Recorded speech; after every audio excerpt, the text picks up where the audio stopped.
BBC Nepali सेवाको साँझपखबाट सञ्जय ढकालको नमस्कार। आजको कार्यक्रममा चितवनमा संयुक्त चुनावी सभा सम्बोधन गर्दै प्रचण्डद्वारा गठबन्धनलाई धोका भए दुर्घटना हुने चेतावनी। तपाईहरुले अहिले पनि यो गठबन्धन राष्ट्रको आवश्यकता हो भन्ने नबुझेर हालिदैन हसी अथवा भोट भन्नुभयो भने देश दुर्घटनामा जान सक्छ। सुदूरपश्चिमको सभामा चाहिँ एमालेका अध्यक्ष ओलीद्वारा सत्ताधारी गठबन्धन नटिक्ने भनाई। चुनाव जित्ने काहीँबाट होइन, एउटाले अर्कालाई अध्यक्ष मान्छ, जनताले भोट नहाले थाहा पाउँदैन। गठबन्धन विनाशतिर जान्छ, विघटनतिर जान्छ, सर्वनाशतिर जान्छ। चुनावका बेला जातमा आधारित राजनीतिबारे तराईका एक विश्लेषकसँग कुराकानी। राजनीति जब आफ्नो परिवारभित्र जातभित्र केन्द्रित हुन्छ, कालान्तरमा त्यो जातीय कुराहरू उभार भएर आउँछ। तर अन्तर्राष्ट्रिय प्रसङ्गमा कोभिडका कारण संसारभरिमा 1.5 करोड अतिरिक्त मृत्यु भएको WHO को प्रक्षेपण। सबभन्दा पहिला प्रमुख विश्व समाचार। सञ्जीव गिरीबाट समाचार सुन्नुहोस्। विश्व स्वास्थ्य संगठन WHO को एउटा प्रतिवेदनले कोभिड-19 महामारीमा विश्वभर झण्डै 1 करोड 50 लाख अतिरिक्त मृत्यु भएको जनाएको छ। WHO ले उक्त संख्यालाई गम्भीरको संख्या दिँदै सबै राष्ट्रहरूले बलियो स्वास्थ्य प्रणालीमा लगानी गर्न आवश्यक रहेको तथ्याङ्कले चित्रण गरेको बताएको छ।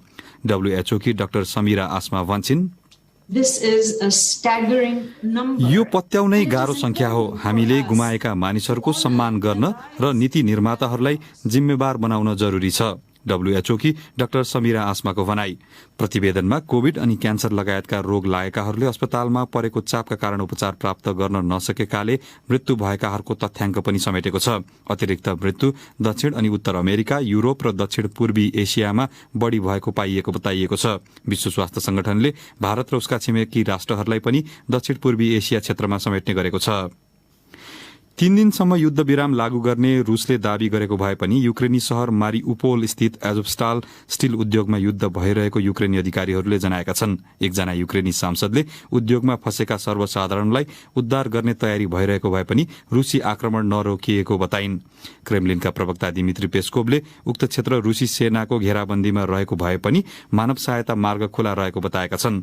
रूसले रातको समयमा युक्रेनी सेनाको उपस्थिति रहेको स्थानमा कैयौं हमला गरेको जनाएको छ। रूसी रक्षा मन्त्रालयका अनुसार उसले पूर्वी क्षेत्रमा 600 युक्रेनी सेना मारिदिएको छ, तर उक्त दावी स्वतन्त्र रूपमा पुष्टि भने हुन सकेको छैन। पोल्याण्डका प्रधानमन्त्रीले वार्सामा भएको एउटा सम्मेलनका क्रममा अन्तर्राष्ट्रिय दाताहरूले मानवीय र सैन्य सहायता गरी युक्रेनलाई $6.5 अर्ब उपलब्ध गराउने वाचा गरेको बताएका छन्। फ्रान्सले थप $30 करोड उपलब्ध गराउने वाचा गर्दै कुल सहायता 2 अर्ब पुर्याएको छ। सम्मेलनलाई कियेभबाट भिडियो लिंक मार्फत युक्रेनी राष्ट्रपति भोलोदिमिर जेलेन्स्कीले सम्बोधन गरेका छन्। उनले युक्रेनीहरूलाई तत्काल अनि भविष्यमा पुनर्निर्माण गर्नका लागि रकम आवश्यकता रहेको बताए। तपाई बीबीसी नेपाली सेवा सुनिरहनु भएको छ। आर्थिक संकट झन गहिरिँदै गएको श्रीलंकामा पेट्रोलियम पदार्थको अभाव पुनः बढेसँगै पेट्रोल पम्पहरूमा लामो लाइन देखिएको छ। राजधानी बाहिर सवारी चालकहरूले इन्धन भर्न घण्टौंसम्म लाइन बस्नु परेको छ। कतिपय स्थानमा इन्धनको मौजदात पूर्ण रूपमा सकिएको बताउँदै बीबीसी संवाददाता अनबरासन इथिराजन भन्छन्, केही स्थानमा 2 किलोमिटर भन्दा लामो लाइन बस्न मानिसहरू बाध्य छन्। अघिल्लो महिना मात्रै श्रीलंकामा इन्धनको चरम संकट उत्पन्न भएको थियो, तर छिमेकी भारतको आपतकालीन सहयोगका कारण अवस्थामा केही सुधार आएको थियो। बीबीसी संवाददाताको भनाई, आर्थिक समस्याका कारण महिन्दा राजपक्ष नेतृत्वको सरकारले आधारभूत वस्तुहरू आयात गर्नसम्म संघर्ष गरिरहेको छ। पछिल्लो अवस्थाका कारण क्रुद्ध बनेका सर्वसाधारणहरूले प्रदर्शन गरिरहेका छन्। 1 वर्ष अघिको समयसँग तुलना गर्दा अप्रिल महिनामा टर्कीमा बजार महँगी झण्डै 70% बढ़ेको आधिकारिक तथ्याङ्कले देखाएको छ। महँगीका कारण यातायात, खाद्य सामग्री र मदिरा रहित पेय पदार्थ लगायतको मूल्यमा प्रभाव परेसँगै अत्यावश्यक सामग्रीको मूल्यमा 1 महिनाको अवधिमा 70% भन्दा बढ़ी वृद्धि देखिएको हो। तथ्याङ्कले थोक मूल्य 120% सम्मले बढ़ेको देखाएको छ। विश्लेषकहरूका अनुसार टर्कीको मुद्रास्फीति संकट गहिरिनुको एउटा कारण राष्ट्रपति रेजेप ताइप एर्दोवानको ब्याजदर बढ़ाउन प्रतिको अनिच्छा हो। बढ्दो बजार मूल्य घटाउने एउटा अस्त्रको रूपमा ब्याजदरलाई लिइन्छ। युक्रेनमाथि रूसी आक्रमणले पनि विश्वभर महँगी बढ़ाएको छ। र अफ्रिकाको स्वास्थ्य सम्बन्धी निकायले कोभिड-19 विरुद्ध खोप आपूर्ति गर्न लागेका सबै अफ्रिकी राष्ट्रहरूलाई दक्षिण अफ्रिकाको एस्पिन फार्माकेयरबाट खोप खरिद गर्न आग्रह गरेको छ। उक्त औषधि उत्पादक माग नभएकाले बन्द हुने स्थितिमा पुगेको छ। गत नोभेम्बरमा एस्पिन फार्माकेयरले जोन्सन एन्ड जोन्सनको खोप उत्पादन अनि बिक्री गर्ने अधिकार प्राप्त गर्नका लागि छलफल अघि बढाएको थियो। अन्यत्रको तुलनामा खोप दर कम रहेको र धनी राष्ट्रहरूभन्दा कम खोप प्राप्त गरेका अफ्रिकी राष्ट्रहरूमा उक्त सम्झौतालाई निकै महत्वका साथ हेरिएको थियो। यो BBC नेपाली सेवा हो।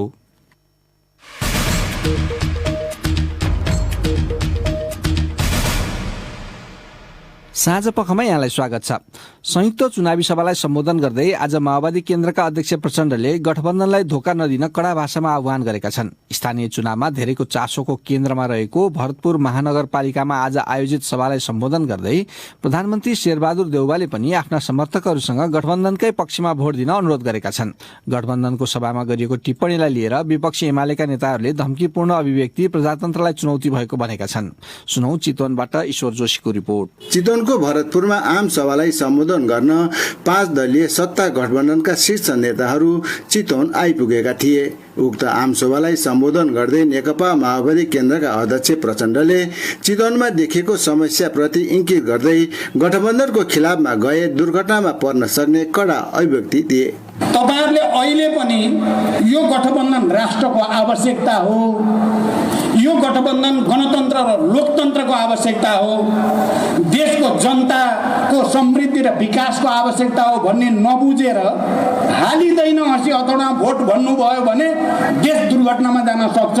चितवनको भरतपुर महानगरपालिकामा गठबन्धनको खिलाफमा स्वतन्त्र उम्मेदवारी दिएपछि प्रचण्ड निकै आक्रोशित देखेका हुन्। सोही सभामा नेपाली कांग्रेसका सभापति तथा प्रधानमन्त्री शेरबहादुर देउवाले गठबन्धनको पक्षमा नै मतदान गर्न आग्रह गरे। सबै साथीहरु सहयोग गरेर मात्र आउनुस्। झारखण्डमा चाहिँ भोलि हाम्रो गठबन्धन बोली हुन्छ, 10-20 वर्ष गठबन्धन चल्छ, अगाडि बढ्छ। त्यसैले उहाँले म सम्पूर्ण आफ्नो नेताहरूलाई दिनलाई के भन्न चाहन्छु भनेदेखिलाई यहाँ जनता राजनीति दिनलाई के भन्नुहुन्छ भनेदेखिलाई उहाँ जितिसक्नु छ, तर हाम्रो पार्टीले कुनै किसिमको चाहिँ पखेडा गर्ने काम छैन, सहयोग गर्नलाई म हार्दिक अनुरोध गर्न चाहन्छु। वरिष्ठ नेता रामचन्द्र पौडेलले समस्या सुल्झाउन स्वतन्त्र उम्मेदवारी दिएका नेपाली कांग्रेसका जगन्नाथ पौडेल लगायतका नेतालाई भेटे पनि उम्मेदवारी फिर्ता गराउन असफल भएका छन्। नेता प्रचण्डको अभिव्यक्तिप्रति नेकपा एमालेका केन्द्रीय सदस्य पार्वती रावलले भने, एउटा पालिकाको एउटा उम्मेदवारले चुनाव हार्दाखेरि देश दुर्घटनामा जान्छ भन्ने जुन शब्द प्रचण्डले बोल्नुभयो यो नै एउटा दुःखद पक्ष हो। 5 दलीय गठबन्धनको आम सभा भए पनि आम सभामा सोचे जस्तो कार्यकर्ताको उपस्थिति भने देखिएन। ईश्वर जोशी, BBC नारायणगढ। आजै सुदूरपश्चिम प्रदेशको धनगढीमा चुनावी सभा सम्बोधन गर्दै विपक्षी दल नेकपा एमालेका अध्यक्ष केपी ओलीले आफ्नो दल सरकारबाट हटेपछि आर्थिक विकास खलबलिन थालेको बताए।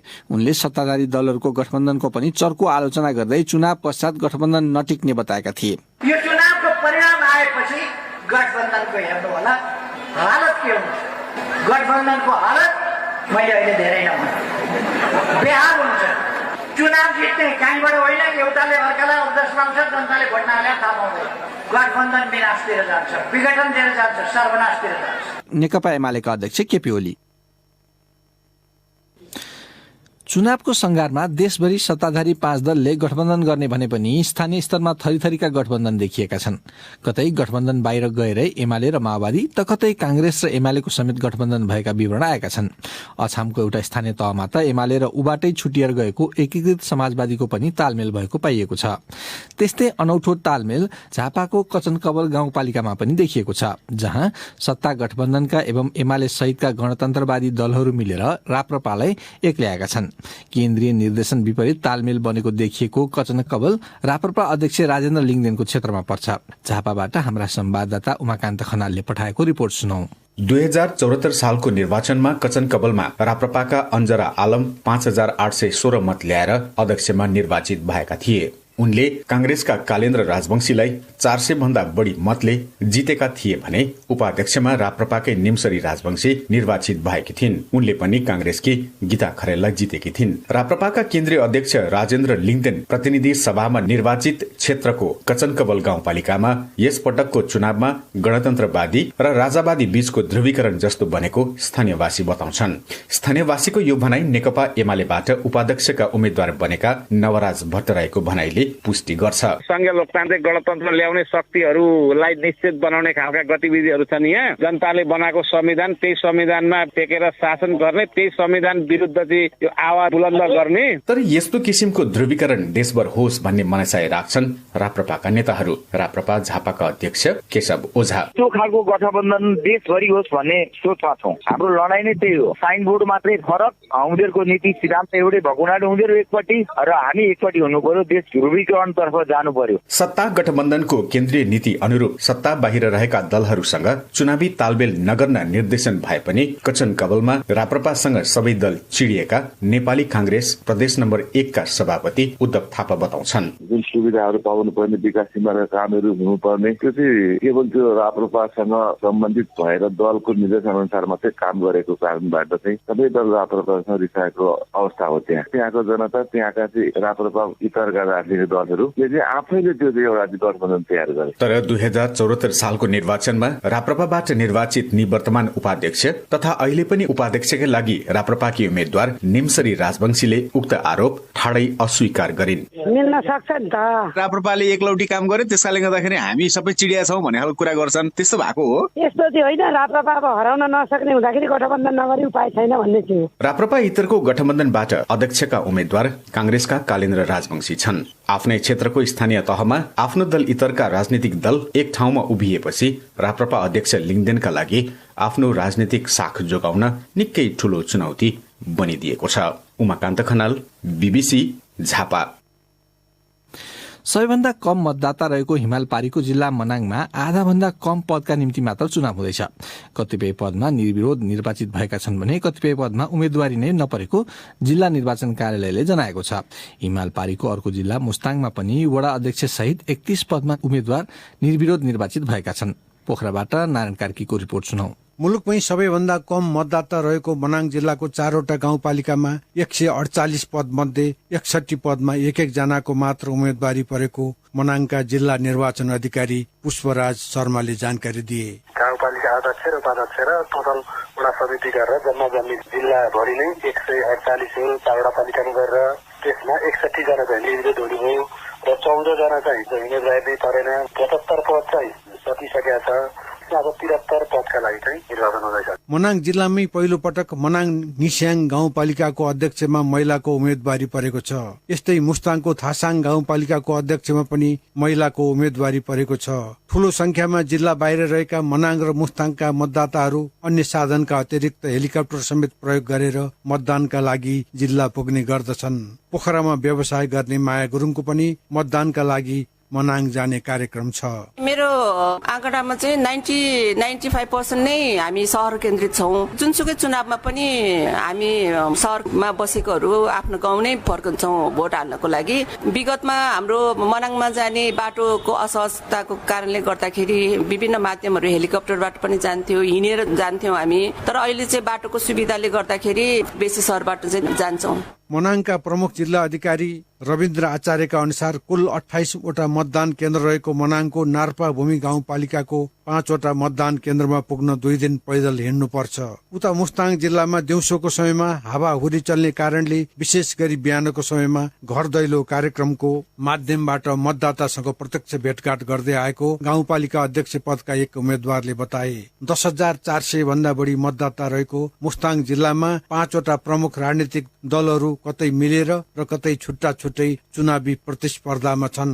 नारायण कार्की, बीबीसी, पोखरा। अब पालो श्रोता प्रतिक्रियाको प्रस्तुत गर्दैछन् साथी रमा पराजुली र स्वेच्छा राउत। सामाजिक सञ्जाल फेसबुक र ट्विटरमा आज हामीले नेपाल सरकारले स्थानीय तह निर्वाचनका दिन वैशाख 30 गते मतदान केन्द्रहरूमा कोभिड-19 विरुद्धको खोप सेवा पनि उपलब्ध गराउने निर्णय गरेको छ। यसबारे तपाईको धारणा के छ भनेर सोधेका थियौं। प्राप्त जवाफमध्ये केहीलाई हामीले कार्यक्रममा समेटेका छौं।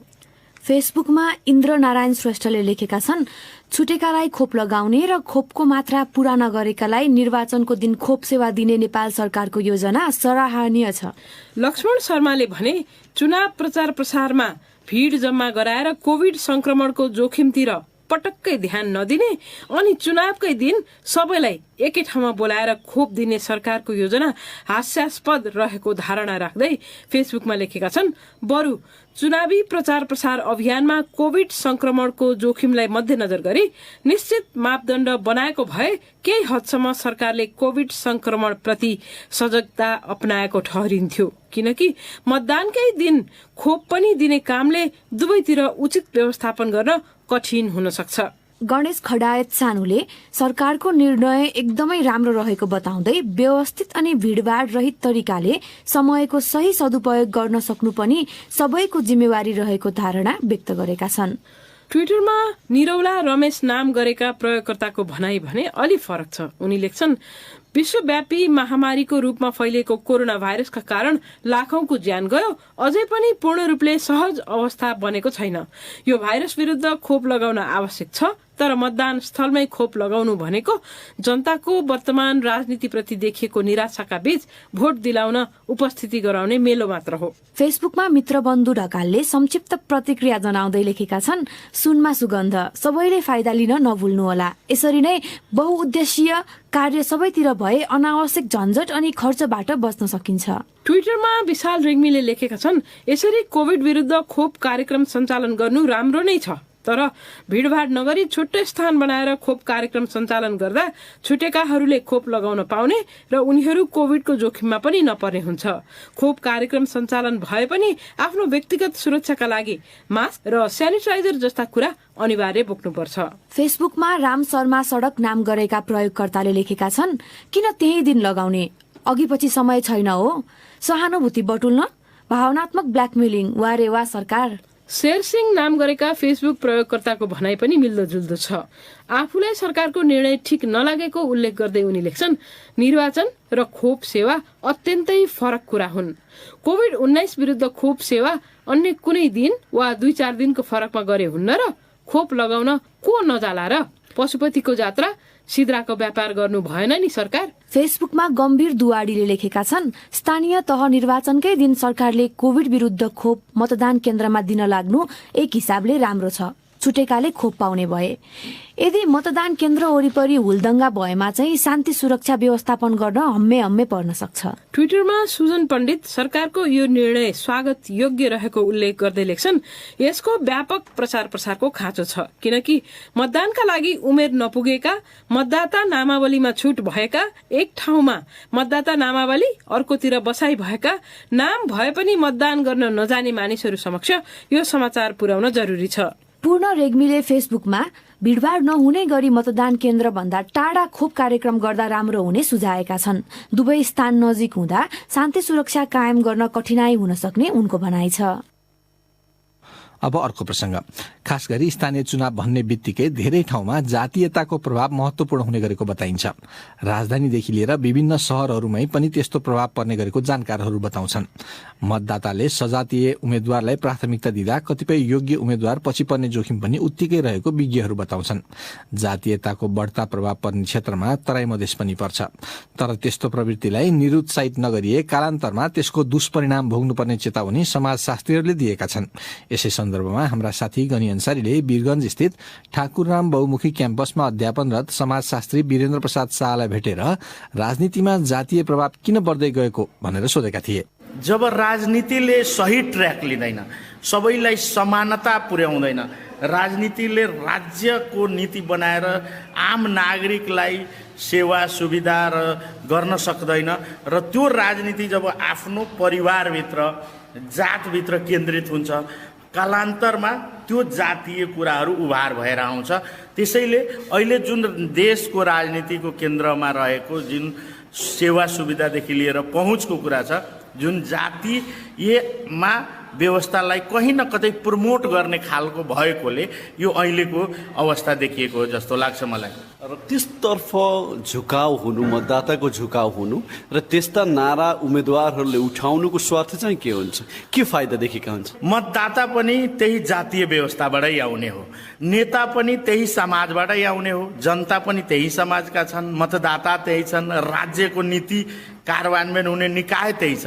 जब मान्छेहरू यो तीनै तहमा आफूलाई त्यहाँ उभ्याउँछन् र उनीहरू त्यसैको पेरिफेरीमा उम्मेदवार पनि त्यस्तै खोज्न थाल्छन्, नेता पनि त्यस्तै जातको खोज्न थाल्छन् र भोलि नेता जब राज्यको विभिन्न निकायमा पुग्छ, प्रमुख जुन संवैधानिक प्रमुखहरू छ, प्रधानमन्त्री, मन्त्री, जुन संवैधानिक निकायका प्रमुखहरू छ, अनि उसले पनि के देख्छ, हिजो मलाई यही मतदाताले भोट दिएको छ, त्यस कारणले मैले यसैको हितमा काम गर्छु।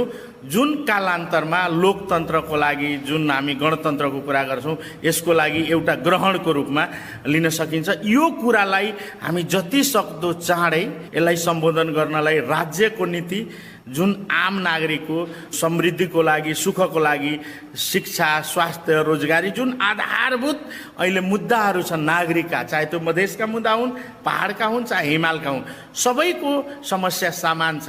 त्यो मुद्दामा जब राजनीतिक दलहरूले आफ्ना कार्यक्रमहरू, आफ्ना नीतिहरू, राज्यका नीति केन्द्रित हुन्छ, यी मुद्दाहरूले क्रमशः साइड लाग्छ र राज्यका नीतिहरू अगाडि जान्छ भन्ने मलाई लाग्छ।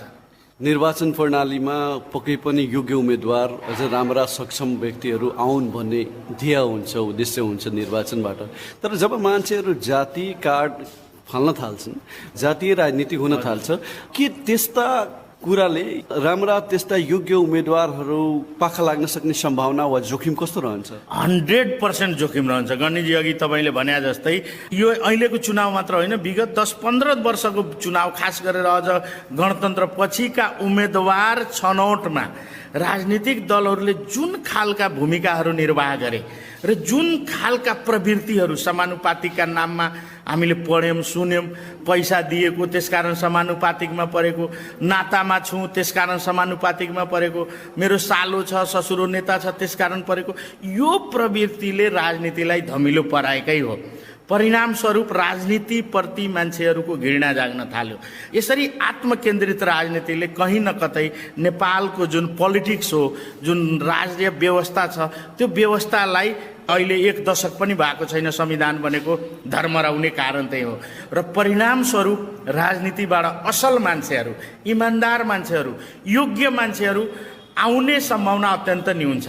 यद्यपि आकल झुकल 2-4वटा आशाका किरणहरू छ र यो धमिलो पानी बनाउँदा धमिलो पानीमा माछा मार्ने फेरि गलत मान्छेलाई नै हुन्छ। त्यसकारण यो राजनीतिलाई सङ्ल्याउनेतिर लागौँ, त्यो धमिलो पानीमा राम्रा खोज्ने प्रयास मतदाताले गरौँ। जुन हामीले कुरा गऱ्यौँ जातको, थरको राजनीतिले, यसले चाहिँ कालान्तरमा कसरी घातक हुन सक्छ, यसले कस्ता दुष्परिणामहरू निम्ति आउन सक्छ? जब मान्छे आफ्नो जातमा, आफ्नो परिवारमा केन्द्रित हुन्छ, त्यहाँ लोकतन्त्र रहँदैन। किनभने हामीले राजतन्त्र फाल्नुको प्रमुख कारण के थियो? त्यो संस्था परिवारमा आधारित थियो, गोत्रमा आधारित थियो। कुनै व्यक्ति कुनै घरभित्र जन्मिने उसको कुनै योगदान हुँदैन र त्यो जन्मेको आधारमा कुनै देशको राष्ट्र प्रमुख हुनु, सरकार प्रमुख हुनु, यो लोकतन्त्रको लागि बहुत घातक कुरा हो। त्यसकारण अबको लोकतन्त्रको लागि जुन अहिलेको यो परिदृश्यहरू हामी देख्दैछौँ, यो खतराको सङ्केत हो र यसले लोकतन्त्रलाई, गणतन्त्रलाई र संघीयतालाई धरापमा पार्नेछ। त्यसकारण सबै राजनीतिक दलका प्रमुख नेताजीहरू, राजनीतिक दल सबैलाई म आग्रह गर्न चाहन्छु, यो क्षणिक स्वार्थमा राज्यका यी उपलब्धिहरूलाई खतरामा नपारौँ। यो खालको राजनीतिले समाजमा थप ध्रुवीकरण पनि निम्ति आउन सक्छ, त्यसको जोखिम रहन्छ कि रहन्न? एकदमै ध्रुवीकरण हामी छिमेकी देशहरूमा हेर्न सक्छौँ। धर्मको नाममा त्यहाँ भइरहेको राजनीतिको दुष्परिणामहरू, यसले चाहिँ अन्ततगतवा समाजलाई जातीय राजनीतिले हामीलाई कहीँ पनि पुर्याउँदैन। किनभने जातीय राजनीतिको अन्तिम निष्कर्ष भनेको विखण्डन हो, विभाजन हो। वीरगञ्ज स्थित ठाकुरराम बहुमुखी क्याम्पसमा अध्यापनरत समाजशास्त्री वीरेन्द्र प्रसाद शाह साथी गनी अन्सारीसँग कुरा गर्दै। अब आजको अन्तर्राष्ट्रिय प्रसंग। विश्व स्वास्थ्य संगठनले कोभिड महामारीका कारण विश्वभरि करिब 1,50,00,000 मानिसहरूको ज्यान गएको अनुमानित विवरण सार्वजनिक गरेको छ। डब्ल्युएचओले धेरै देशहरूले कोभिडका कारण मृत्यु हुनेहरूको संख्या कम गणना गरेको विश्वास गरेको छ। बीबीसी विवरणहरूमा आधारित रिपोर्ट सुनौ सञ्जीव गिरीबाट। कोरोना भाइरसबाट मृत्यु हुनेहरूको संख्या 54 लाख मात्रै गणनामा समावेश गरिएको छ। विश्व स्वास्थ्य संगठनले भारतमा मात्रै कोविड संक्रमणका कारण 47 लाख मानिसहरूको मृत्यु भएको हुन सक्ने जनाएको छ। यो संख्या भारतले सार्वजनिक गरेको आधिकारिक तथ्याङ्क भन्दा 10 गुणा बढ़ी हो। यो विवरण अनुसार कोविड महामारीबाट विश्वभर मृत्यु हुनेहरूको 1/3 संख्या भारतमा देखिन्छ। तर भारत सरकारले विश्व स्वास्थ्य संगठनको यो आकलनमा प्रश्न उठाएको छ। भारतले गणनाको विधिमा उसकै शब्दमा चिन्ता रहेको बताए पनि अन्य अध्ययनहरूले पनि भारतमा कोविडबाट मृत्यु हुनेहरूको संख्या सरकारी तथ्याङ्क भन्दा बढ़ी रहेको देखाएको छ। विश्व स्वास्थ्य संगठनले प्रयोग गरेको मापनलाई अतिरिक्त मृत्यु भनिएको छ, जसमा महामारी शुरू भएपछि मृत्यु हुने मानिसहरूको संख्या महामारी अघिको त्यही समयको मृत्यु दर भन्दा कति बढ़ी थियो भन्ने अन्तर हेरिएको छ। यो विधिले प्रत्यक्ष कोविडकै कारण मृत्यु नभएका तर कोविड महामारीले निम्त्याएका अप्रत्यक्ष समस्याहरूका कारण भएका मृत्युहरूलाई पनि गणना गर्छ। अब आजको अन्तिम प्रसंग। नेपाली राष्ट्रिय फुटबल टोलीका मुख्य 10 खेलाड़ीहरू आफूलाई प्रशिक्षकले टोली छोड्न बाध्य पारेको भन्दै न्यायका लागि पहल गरिदिन खेलकुदका मुख्य निकायहरूमा दौडिरहेका छन्। मैदानभित्र भिड्नुपर्ने खेलाड़ीहरू यसरी मैदान बाहिर भौतारिएको 10 दिन बितिसक्दा समेत समाधान ननिस्किँदा फुटबलका चर्चित खेलाड़ीहरूको करियर नै समाप्त हुन सक्ने भन्दै कतिपयले चिन्ता व्यक्त गर्न थालेका छन्।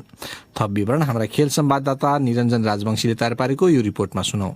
बन्द प्रशिक्षणबाट निकालिएका भनिएका 10 जना राष्ट्रिय टोलीका खेलाड़ीहरू न्यायका लागि भौतारिरहेका छन्। कहिले खेलकुद मन्त्रालय, कहिले राष्ट्रिय खेलकुद परिषद त कहिले अखिल नेपाल फुटबल संघ एन्फाको आँगनमा। एशियन कप छनौटका लागि बन्द प्रशिक्षणमा हुनुपर्ने खेलाड़ीहरू यसरी प्रशासनको ढोका चाहनु परेको घटना नेपाली फुटबलको इतिहासमा पहिलो पटक हो। एकजना खेलाड़ी सुजल श्रेष्ठ, छानबिन होस्, दोषीलाई कारबाही होस् हैन, या त सिधै हाम्रो दोषी देखिरहेछ, हाम्रो दोष दिइरहेछ हैन, को दोषी रहेछ त्यो चाहिँ छानबिन होस्। हामी दोषी छौं भने हामी फुटबलमै ब्यान हुनु पनि तयार छौं भनेर सबैजना। सुजल श्रेष्ठ मात्र होइन, राष्ट्रिय टोलीका प्रमुख खेलाड़ीहरू रोहित चन्द, अञ्जन विष्ट, विमल घरतीमगर, अनन्त तामाङ, दिनेश राजवंशी, विशाल राई जस्ता 10 खेलाड़ीहरू यो सूचीमा छन्। र यी नेपाली फुटबलका यस्ता नामहरू हुन् जुन खेलाड़ी बन्न वर्षौं वर्षको मेहनत र लगानी लागेको छ। खेलाड़ीहरूका अनुसार होस्टल भन्दा होटलमा बस्दा राम्रो सुविधा पाइने भन्ने एउटा सामान्य विषयमा कुरा उठाउँदा उनीहरूलाई बन्द प्रशिक्षणबाट निस्किन बाध्य बनाइयो। घटना भएको 10 दिन बितिसक्दा पनि यति गम्भीर विषयमा नियामक निकाय एन्फा गम्भीर बनेको देखिएको छैन। खेलाड़ीहरूलाई साथ दिइरहेका फुटबल खेलाड़ी संघका अध्यक्ष विक्रम लामा, खेलाड़ी बारम्बार एन्फामा आएर बसिरहेको छ, कुरा गर्न आइरहेको छ भनेपछि टेक्निकल पक्ष चाहिँ किन भागिरहेको छ त? खेलाडीले यति मात्र भनेको छ कि आउनुहोस् न त, आएर कोचको कुरा सुनाइदिनु हामीलाई अगाडि राख्नु, तपाईहरु एन्फा पक्ष बस्नुहोस्। बारम्बार भन्दा पनि कोचलाई राख्नै नसक्ने, कोच आउनै नमान्ने, कोचले आउँदिन भन्ने कारण चाहिँ के हो त? त्यो कुरा देखेर चाहिँ हामी पनि छक्क परिरहेको छौँ अहिले। खेलाड़ीहरू प्रशिक्षकले बन्द प्रशिक्षण छोड्न भनेकोले नै क्याम्प छोडेको बताउँछन्। तर कुवेती प्रशिक्षक अब्दुल्ला अल्मुटायरीले खेलाड़ीहरूको भनाइलाई झुटो भनेका छन्। यद्यपि उनी खेलाड़ीसँग बाटामा आउन तयार देखिएका छैनन्। बरु उनले खेलाड़ीहरूलाई माफी दिएको तर बदलामा टोलीमा नबोलाउने सजाय सुनाइसकेका छन्। त्यसैले खेलाड़ीहरूले करियर नै दाउमा राखेर पनि सत्यको लागि लडिरहने बताएका छन्। सुजल श्रेष्ठ भन्छन्, हामीलाई भगौडा भनेको छ नि त, हामी चाहिँ अब चाहिँ दाग हटाउनलाई चाहिँ सकेसम्म जति सक्दो हुन्छ त्यही गरेर। हेर्दा होटल वा होस्टलमा बस्ने भन्ने विषयमा विवाद भए जस्तो देखिए पनि वास्तवमा खेलाड़ीहरू प्रशिक्षक अल्मुटायरीले अनुशासनको नाममा गर्ने गरेको थिचोमिचो र अपमान झेल्न नसकेर नै क्याम्प छोडे जस्तो देखिन्छ। प्रशिक्षक अल्मुटायरीले खेलाड़ीहरूलाई अनुशासनका नाममा सानादेखि ठूला विषयमा नियन्त्रण लिन खोजेको खेलाड़ीहरूले सार्वजनिक नै गरिसकेका छन्। नेपाल राष्ट्रिय तथा अन्तर्राष्ट्रिय खेलाड़ी संघका अध्यक्ष दीपक श्रेष्ठ भन्छन्, नेपाली खेलकुदलाई म्यानेजमेन्टलाई के गुण लागेको भरमा चाहिँ यसरी सबै खेलाड़ीलाई योगदान दिएका खेलाडी चाहिँ भेडा बाख्राको रूपमा चाहिँ व्यवहार गर्नु चाहिँ ठिक होइन कि भन्ने हाम्रो पनि सम्झायो। एन्फाले पनि राष्ट्रिय खेलाड़ीहरूको विषयलाई अन्य सामान्य विषय जसरी व्यवहार गरिरहेको देखिएको छ। घटना भएको 10 दिनपछि एन्फाले बल्ल एक सदस्यीय छानबिन कमिटी बनाएको छ र त्यो कमिटीले काम थालिसकेको देखिएको छैन। त्यसैले एन्फाका वरिष्ठ उपाध्यक्ष पंकज विक्रम नेम्बाङले कार्यसमिति बैठकले नै छानबिन गरेर चाँडोभन्दा चाँडो समाधान निकाल्ने बताएका छन्। अब यो ढिलो भइसकिरहेछ हैन, बोर्ड बैठकबाट नै यसको निकास निकाल्नु पर्ने हुन्छ, कार्यसमितिकै बैठकबाट निर्णय हुन्छ। अब समाधानमा ढिला सुस्ती हुँदै गर्दा थुप्रै शंका उपशंकाहरू उत्पन्न हुन थालिसकेको छ। कतिपय फुटबल समर्थकहरू नेपालका उत्कृष्ट लयमा रहेका फुटबल खेलाड़ीहरू प्रशिक्षकको लहरको शिकार बन्ने त होइन भन्ने डरमा देखिएका छन्। निरञ्जन राजवंशी, BBC काठमाडौँ।